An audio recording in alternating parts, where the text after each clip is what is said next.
total manipulate me, like, you know, if you're quiet and you don't say anything, you won't ever know that I'm here and you won't get in trouble.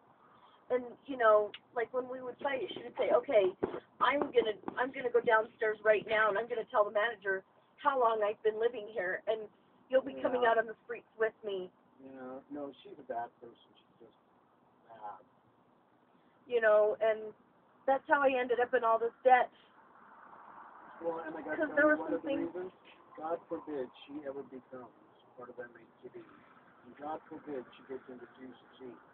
God forbid she gets to the races and cover.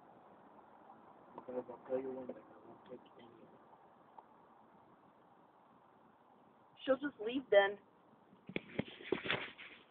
She won't care. She'll just leave. And then she'll talk bad about us. She can do all she wants. You know, because as many bad things as she can say, we can show by our actions there's a lot of good. It's kind of like somebody going out and talking bad about God. You know what I'm saying? Well, I mean, and that's not anything to pay attention to either, because those people are headed to hell. Exactly. If they don't believe in Jesus Christ, then, Exactly. you know, they could go to hell. I kind of look at it the same way. It's not that I'm not saying that we're equal to Jesus Christ, to God, or Jesus Christ. But, you know, good is good and bad is bad. You know, and it's very simple. And rules are there for a purpose, and that's why we follow them. And if she's going to do stuff to break the rules and try to manipulate it because she's breaking the rules and put it on somebody else, I need to tell her that she is the one that is controlling that situation. You know? Well, anyway, it was hard for me to get rid of her. Do you know who has the control? You. You do. Okay.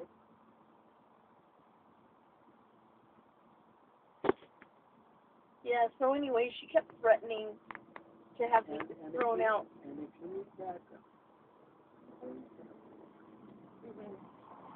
Well, like I said, I'm probably not going to deal with her again after she tried to make me sign that contract. I put it up on the internet, and there was one person that even asked me, did she write that on notebook paper with a crayon? That was so funny. And then another person said she was watching too much reality TV. And then another person said, well, if you don't, he was being facetious. He goes, well, if you don't like that contract, you can give it to me.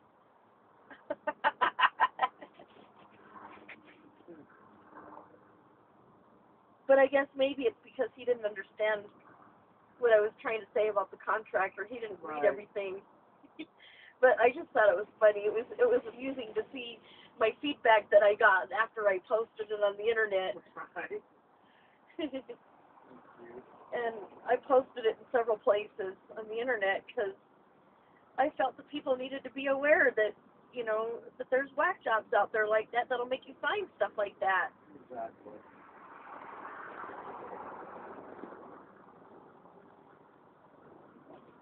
I think I'm going to go to church. I was fighting with myself a little earlier. I don't know if I want to go to church tomorrow. Do they serve food there, or do they give away coffee afterwards? They give coffee.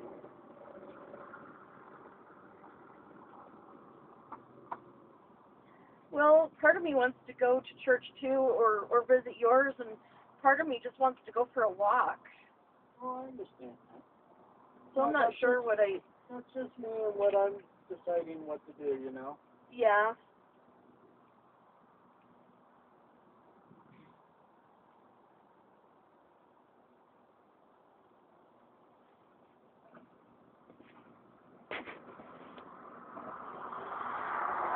I mean, I like my church that I go to now, but I also feel out of place because everybody's there married and...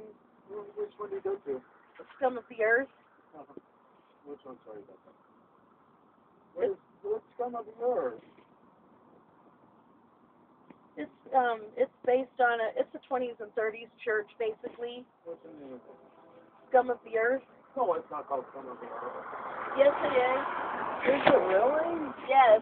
No way! Yeah, Where's it at?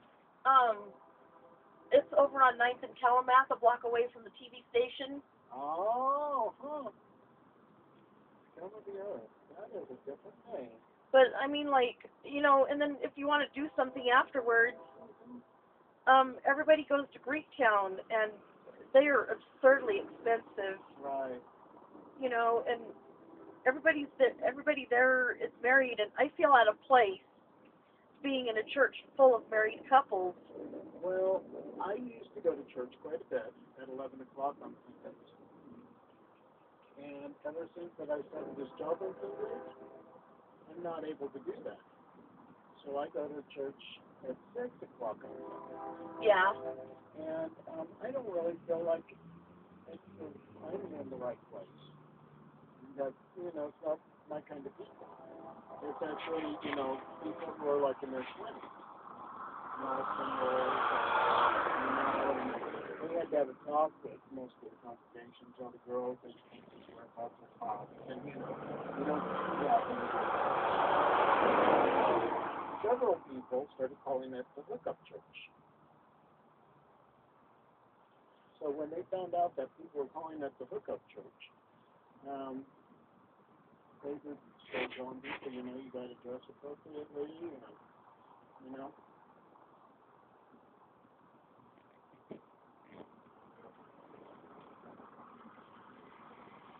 So there's people there that are in their 30s. Yeah.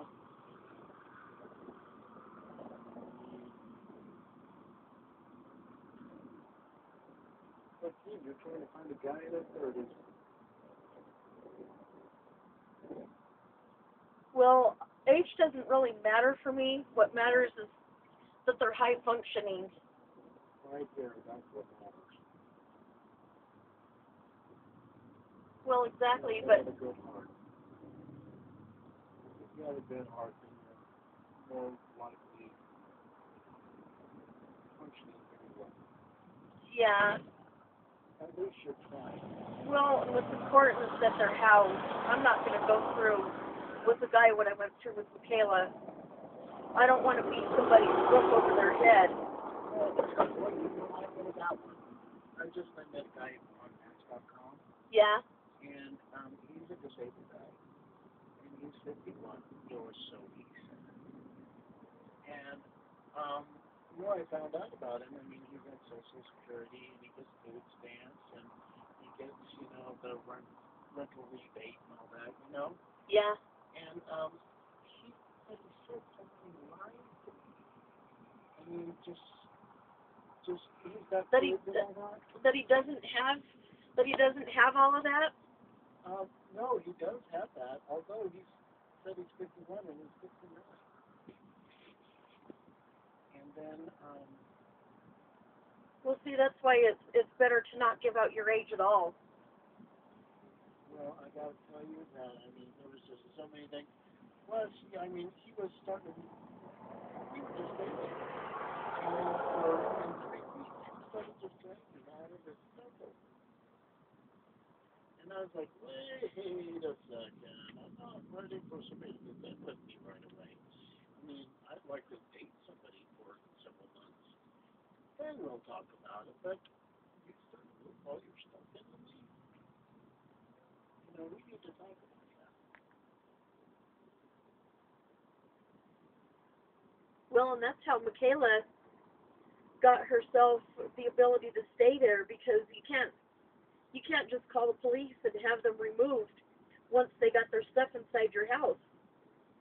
Even my landlord told me that. Well, see, you only have like about 10 items for 3 weeks. And another thing is, and so I just told him, I said, hey, look, you need to come get your stuff home and put it out on the door.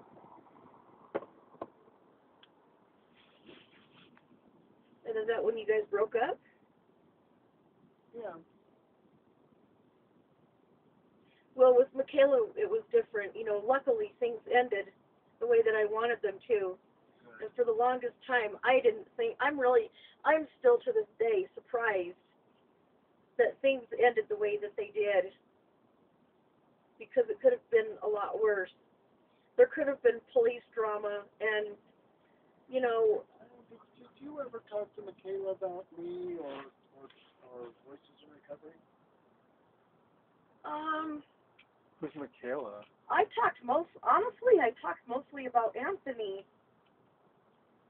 You know, because there were times that I just wanted to get out of the house and get away from her, and there were times that I would use Anthony as an excuse because, you know, he's the one that I've got a hankering for. You know, he's the one in the hot seat now, and so, you know, and plus, I used him as an excuse because I didn't want to fight with her over. Make sure when you use your feminine wiles to try to get Anthony, that, you know, you don't come on too strong.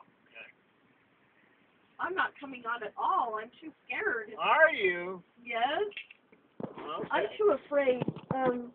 Usually I let him